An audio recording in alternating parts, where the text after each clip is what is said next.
नमस्कार मित्रों, आइए सुने गुरुदेव रवींद्रनाथ ठाकुर के मर्मस्पर्शी उपन्यास नष्ट नीड़ की आगे की कथा।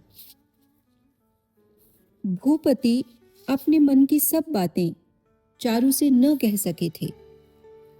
उमापति भूपति के ऑफिस का मैनेजर था। चंदा वसूल करना, प्रेस और बाजार का सारा लेन देन, नौकरों को तनख्वाह देना आदि सब काम उसी के जिम्मे था। इस बीच अचानक एक दिन कागज वाले की तरफ से वकील का नोटिस पाकर भूपति दंग रह गए। भूपति पर उसके 2700 रुपए निकलते हैं। उन्होंने उमापति को बुलाकर कहा, यह क्या बात है? ये रुपए तो मैं तुम्हें दे चुका हूं। कागज वाले की देनदारी 400-500 से ज्यादा नहीं होनी चाहिए। उमापति ने कहा, जरूर उसने कोई गलती की है। किंतु बात दबी नहीं रही। कुछ दिनों से उमापति इसी तरह धोखा देता आ रहा है। सिर्फ एक कागज के बारे में ही नहीं, भूपति के नाम से उसने बाजार में बहुत कर्जा कर लिया है।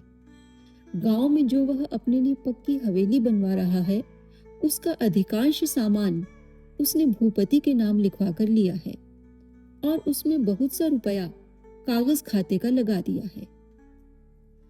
आखिर जब वह पकड़ा गया तो रूखे स्वर में बोला, मैं कहीं भागा तो नहीं जा रहा।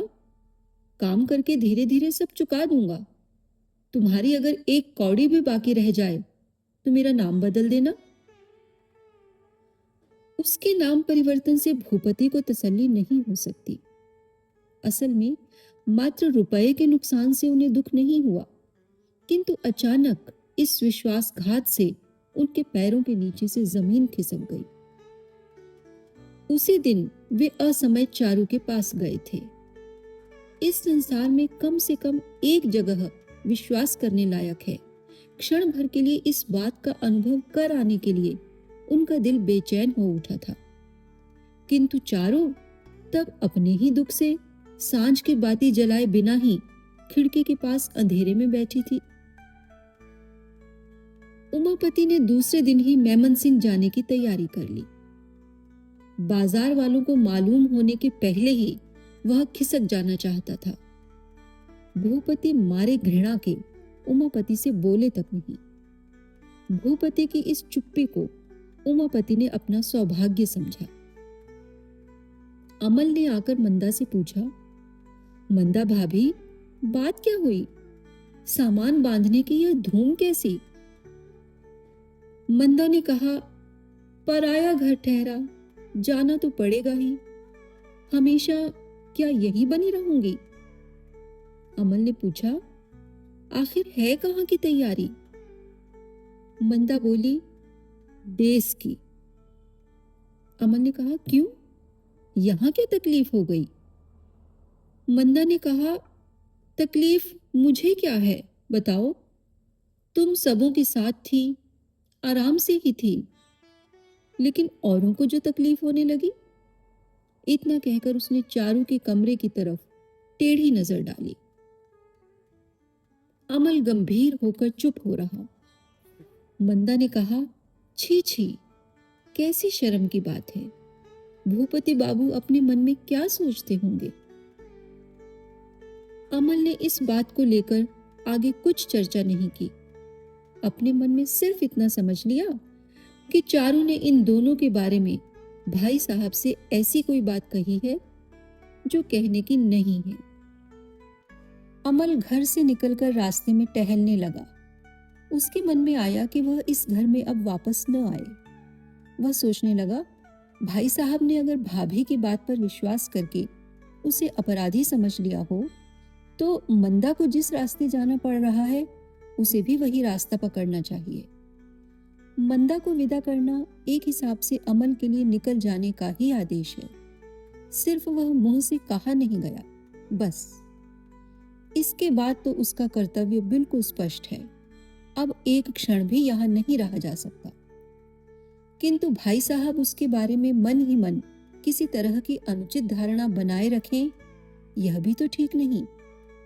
इतने दिनों में वे उसे विश्वास के साथ लगातार घर में स्थान देकर उसका पालन पोषण करते आए हैं। उस विश्वास पर उसने जरा सी भी चोट नहीं पहुंचाई।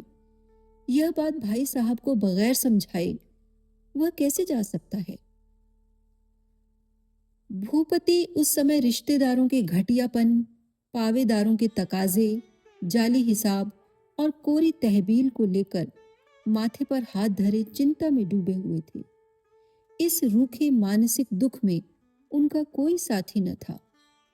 वे गंभीर मानसिक पीड़ा और कर्ज के साथ अकेले खड़े जूझने के लिए तैयार हो रहे थे। इतने में अमल ने आंधी की तरह उनके कमरे में प्रवेश किया। भूपति ने अपनी गहरी दुश्चिंता में सहसा चौंक कर उसकी तरफ देखा और बोले, क्या खबर है अमल? अकस्मात उन्हें ऐसा मालूम हुआ जैसे अमल और कोई बुरी खबर लेकर आया हो। अमल ने कहा, भाई साहब, मुझ पर संदेह करने का क्या कोई कारण हुआ है? भूपति ने आश्चर्य के साथ कहा, तुम्हारे ऊपर संदेह? और मन ही मन सोचने लगे, जैसे दुनिया देख रहा हूं उसमें किसी दिन अमल पर भी संदेह करना पड़े तो कोई ताज्जुब नहीं। अमल ने कहा, भाभी ने मेरे चरित्र के संबंध में कोई शिकायत तो नहीं की है? भूपति ने मन ही मन कहा, तो यह बात है। खैर, जी में जी तो आया, स्नेह का अभिनय है। उन्होंने सोचा था कि सर्वनाश पर शायद और कोई सर्वनाश हो गया, मगर भयंकर संकट के समय में भी इन सब तुच्छ विषयों को सुनना ही पड़ता है। दुनिया एक ओर पुल को झकझोरती भी रहेगी और दूसरी ओर उसको अपनी शाक सब्जी की डालियां पार करने के लिए ताकीद करने से भी बाज नहीं आएगी। दुनिया का दस्तूर ही यही है। और कोई वक्त होता तो शायद भूपति अमल का मजाक उड़ाते, किंतु आज उनमें वह प्रसन्नता नहीं थी।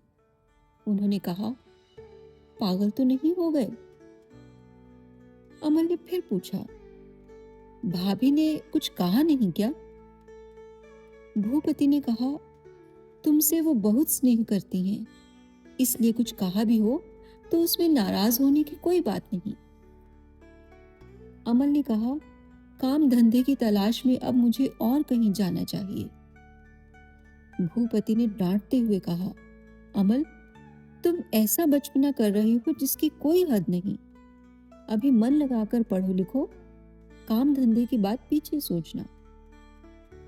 अमल उदास चेहरा लेकर वहां से चल दिया और भूपति ग्राहक रजिस्टर में दर्ज 3 साल के चंदे के साथ खाता बही का मिलान करने लगे। अमल ने सोच विचार कर यह निश्चय किया कि भाभी के साथ भाई साहब का मुकाबला करा ही देना होगा। इस बात को खत्म किए बिना वह नहीं छोड़ेगा। साथ ही भाभी को जो जो कड़ी बातें सुनानी हैं, उन्हें भी वह मन ही मन याद करने लगा। उधर मंदा के चले जाने पर चारू ने संकल्प किया कि अमल को वह खुद बुलाकर उसका रोष शांत कर देगी, किंतु कोई रचना सुनाने के बहाने उसे बुलाना होगा।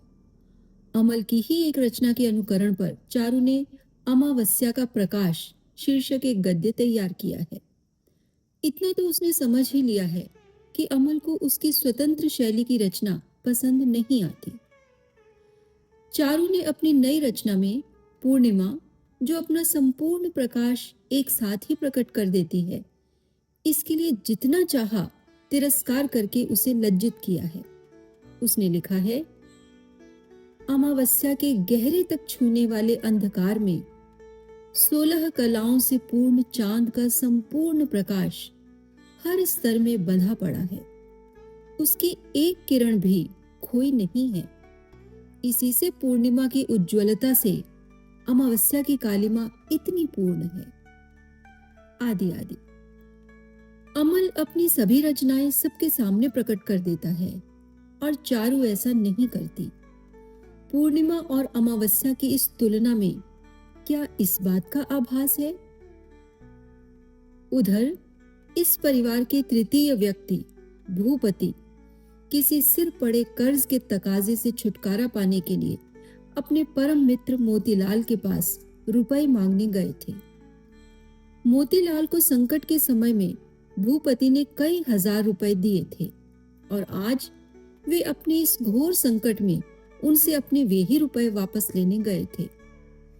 मोतीलाल नहा धोकर उघड़े बदन पर पंखे की हवा कर रहे थे और सामने लकड़ी के बक्स पर कागज रखकर छोटे छोटे अक्षरों में सहस्त्र दुर्गा नाम लिख रहे थे। भूपति को देखकर अत्यंत सहृदयता के स्वर में बोले, आओ आओ, आजकल तो तुम्हारे दर्शन ही नहीं होते। बाद में मित्र के मुंह से रुपए की बात सुनकर मोतीलाल जमीन आसमान की चिंता करते हुए बोले, कौन से रुपयों की बात कर रहे हो तुम? इधर तुमसे कुछ लिया है क्या?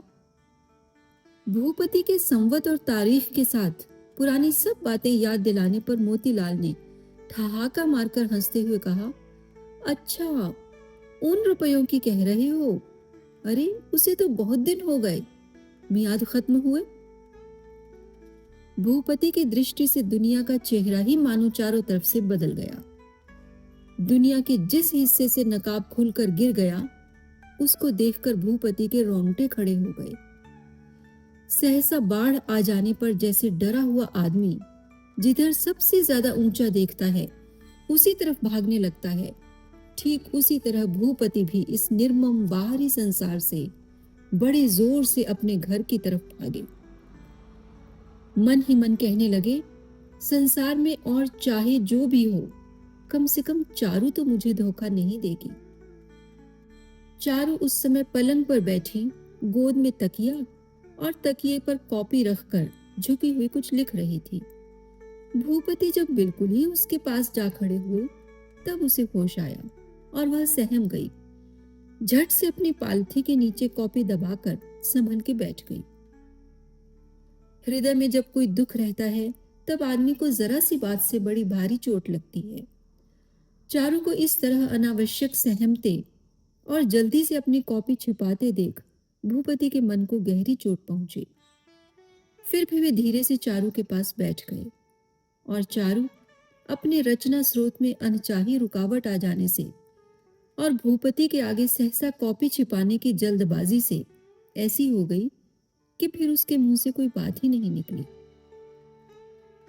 भूपति के पास अपनी तरफ से देने या कहने को कुछ नहीं था। वे खाली हाथ चारू के पास प्रार्थी होकर ही आए थे। चारू की तरफ से निश्चल प्रेम का कोई प्रश्न या जरा सा आदर प्यार मिल जाने से ही उनके घाव पर मरहम लग जाता और जलन मिट जाती। किंतु यहां तो लक्ष्मी रहते, लक्ष्मी गई। जरा देर की जरूरत मिटाने के लिए चारू को जैसे प्रेम भंडार की चाबी ही कहीं ढूंढे नहीं मिली। फिर दोनों के कठोर मौन से घर का सन्नाटा और भी गहरा हो उठा। कुछ देर तक बिल्कुल चुप रहकर अंत में भूपति एक गहरी सांस लेकर पलंग छोड़कर उठ खड़े हुए और धीरे धीरे बाहर चले गए। इसी समय अमल बहुत सी सख्त बातों का गट्ठर लिए जल्दी जल्दी चारू के कमरे की तरफ आ रहा था। रास्ते में उसने भूपति का जो बिल्कुल सूखा सफेद फक चेहरा देखा तो वह बेचैन होकर खड़ा हो गया। बोला, भाई साहब, आज कुछ तबीयत खराब है क्या? अमल का स्नेह डूबा स्वर सुनते ही भूपति का संपूर्ण हृदय अपने आंसुओं के बोझ से सहसा उफन सा उठा। कुछ देर उनके मुंह से कोई बात ही नहीं निकली। बड़ी मुश्किल से अपने को संभाल कर उन्होंने भरे गले से कहा, नहीं तो इधर तुम्हारी कोई नई रचना नहीं निकल रही है क्या? अमल ने जो सख्त बातें इकट्ठा कर रखी थी, क्षण में वह न जाने कहां गायब हो गई। फिर जल्दी से भाभी के कमरे में जाकर उसने पूछा, भाभी, भाई साहब को क्या हुआ है, बताओ तो। चारू ने कहा, ऐसी तो कोई बात नहीं हुई, किसी अखबार ने शायद उनके अखबार को गालियां दी होंगी। अमल सिर हिलाने लगा। बिना बुलाए ही अमल आ गया और सहज भाव से बातचीत करने लगा। यह देखकर चारू को बहुत ही संतोष मिला। उसने तुरंत लेख की बात छेड़ दी। बोली, आज मैं अमावस्या का प्रकाश लिख रही थी, जरा चूक जाती तो वे देख ही लेते। चारू ने निश्चित समझ रखा था कि अमल उसकी नई रचना को देखने के लिए आग्रह करेगा और उसके पीछे पड़ जाएगा। केवल इसी मतलब से उसने अपनी कॉपी निकालकर जरा हिलाई डुलाई, किंतु अमल ने सिर्फ तेज नजरों से चारू के चेहरे की ओर देखा भर, और कुछ नहीं। उसने क्या समझा और क्या सोचा वही जाने, किंतु दूसरे ही क्षण वह चौंक कर उठ खड़ा हुआ। पहाड़ी रास्ते पर चलते चलते मुसाफिर ने जैसे सहसा बादल का कोहरा दूर होते ही चौंक कर सामने देखा कि 1000 हाथ गहरे गड्ढे में वह पांव रखने ही जा रहा था। कुछ क्षण बाद वह बिना कुछ बोले चुपचाप बाहर चला गया। अमल के इस अजीब व्यवहार का कोई अर्थ ही चारू की समझ में न आया। वह स्तब्ध बैठी उसके चलने की गति देखती रह गई। दूसरे दिन भूपति को फिर असमय ही शयन कक्ष में आना पड़ा। चारू को बुलवाकर उन्होंने कहा, चारू, अमल के लिए एक बड़ी अच्छी सगाई आई है। चारू अनमनी सी थी, बोली, अच्छी क्या आई है? भूपति ने कहा, सगाई। चारू बोल उठी, क्यों, मैं क्या पसंद नहीं आई? भूपति जोर से हंस पड़े, बोले, तुम पसंद आई या नहीं, यह बात अभी तक अमल से पूछी नहीं गई। अगर आ भी गई होगी तो मेरा भी तो तुम पर छोटा मोटा दावा है, उसे मैं एकदम नहीं छोड़ने का। चारू कहने लगी, क्या बक रहे हो जिसका ठीक नहीं? तुमने कहा नहीं था अभी कि तुम्हारी सगाई आ रही है? उसका चेहरा सुर्ख हो उठा। भूपति ने कहा, तो क्या मैं दौड़ा दौड़ा तुम्ही से कहने आता? कोई इनाम मिलने की आशा तो थी नहीं। चारू पूछने लगी, तो किसकी? अमल की सगाई आई है। अच्छा ही तो है, फिर देर किस बात की, कर डालो पक्की। भूपति ने कहा, वर्धमान के वकील हैं एक रघुनाथ बाबू, वे अपनी लड़की के साथ अमल का ब्याह करके उसे पढ़ाने के लिए विलायत भेजना चाहते हैं। चारू ने चकित होकर पूछा, विलायत? भूपति ने कहा, हाँ, विलायत। चारू बोली, अमल विलायत जाएगा, यह बहुत अच्छा रहा। अच्छा हुआ, तुम उसे एक बार पूछ तो देखो। भूपति ने कहा, मेरे कहने से पहले तुम एक बार उसे समझाकर कहोगी तो ठीक रहेगा। चारू ने कहा, मैं तो 1000 बार कह चुकी हूं, मेरी बात मानता कौन है, मुझसे अब नहीं कहा जाएगा। भूपति, तुम्हें क्या जचता है, वह ब्याह नहीं करेगा? चारू, और भी तो बहुत बार कोशिश की जा चुकी है, कहां कभी राजी होता है। भूपति, लेकिन अब की बार इस मौके को हाथ से जाने देना उसके लिए ठीक नहीं। मेरे ऊपर बहुत कर्जा हो गया है, अमल को अब मैं पहले की तरह रख नहीं सकता। भूपति ने अमल को बुलवा लिया। अमल के आने पर उन्होंने कहा, वर्धमान के वकील रघुनाथ बाबू अपनी लड़की की तुमसे सगाई करना चाहते हैं। उनका कहना है कि ब्याह हो जाने के बाद वे तुम्हें पढ़ने के लिए विलायत भेजेंगे। तुम्हारी क्या राय है? अमल ने कहा, तुम्हारी अगर आज्ञा हो तो मुझे कोई आपत्ति नहीं। अमल की बात सुनकर भूपति और चारू दोनों को बड़ा आश्चर्य हुआ। इस बात की आशा ही नहीं थी कि कहते ही वह राजी हो जाएगा। चारू तीव्र स्वर में मजाक उड़ाती हुई बोली, आज तो भाई साहब की आज्ञा होते ही अपनी राय दे दी। आहा, कैसे आज्ञाकारी भाई हैं, जरा देखो तो, भाई साहब पर ऐसी भक्ति अब तक कहां गई थी लाला जी? अमल ने कोई उत्तर न देकर जरा हंसने की कोशिश की। अमल की इस चुप्पी को देखकर चारू ने उसे चेता देने के लिए दूनी जलन के साथ कहा, अजी, ऐसा क्यों नहीं कहते कि अपनी ही तबीयत हो रही है? मन मन भावे और मूड हिलावे। भूपति हंसते हुए बोले, मालूम होता है अमल तुम्हारी ही खातिर अब तक सिर हिला रहा था कि कहीं देवरानी की बात सुनकर तुम्हें डाह न होने लगे। भूपति की बात पर चारू का चेहरा सुर्ख हो उठा। वह चिल्लाकर कहने लगी, डाह? क्यों नहीं, मुझे डाह कभी नहीं होती। मुझसे ऐसा कहना तुम्हारा बड़ा अन्याय है। हाँ। भूपति बोले, लो देखो, अपनी स्त्री से भी मजाक नहीं कर सकता मैं। चारू ने कहा, नहीं, ऐसा मजाक मुझे अच्छा नहीं लगता। भूपति ने कहा, अच्छा अच्छा, बड़ा भारी कसूर हो गया, माफ करो। हाँ, तो अब ब्याह की बात ठीक हो गई ना? अमल ने कहा, हाँ। चारू बोली, लड़की अच्छी है या बुरी, इतना भी देखने का सब्र नहीं हुआ लाला जी। तुम्हारी ऐसी दशा हो आई है, कभी जरा आभास भी तो दिया होता। भूपति ने कहा, अमल, लड़की देखना चाहो तो उसका भी इंतजाम किया जा सकता है। खबर ली है मैंने, लड़की सुंदर है। अमल, नहीं, देखने वेखने की मैं तो कोई जरूरत नहीं समझता। चारू, इनकी बात तो सुनो, ऐसा भी होता है कहीं लड़की बिना देखे ही ब्याह हो जाएगा? ये न देखना चाहे तो न सही, हम लोगों को तो कम से कम देख ही लेनी होगी। अमल, नहीं भाई साहब, देखा देखी में व्यर्थ देर करने की जरूरत नहीं। चारू, जरूरत क्या है जी, देर होने से छाती जो फटने लगेगी। तुम मोर बांधकर अभी निकल पड़ो ना। क्या खबर तुम्हारी उस राज संपदा हीरे जवाहरात को और कोई उड़ा ले गया तो? अमल को चारू का कोई भी मजाक रत्ती भर विचलित न कर सका। चारू फिर बोली, विलायत भागने के लिए भीतर से तुम्हारा मन फड़फड़ा रहा है, क्यों? यहां तुम्हें कोई मार रहा था या बांध रहा था? हैट कोट पहन के साहब बने बिना आजकल के लड़कों का मन ही नहीं भरता। लाला जी, विलायत से लौटकर हम जैसे काले आदमियों को पहचान तो लोगे? इस पर अमल ने जवाब दिया, तो फिर विलायत जाना ही क्या हुआ? भूपति ने हंसकर कहा, काले रूप को भुलाने के लिए ही तो 7 समुद्र पार जाना है, इसमें डरने की क्या बात है चारू?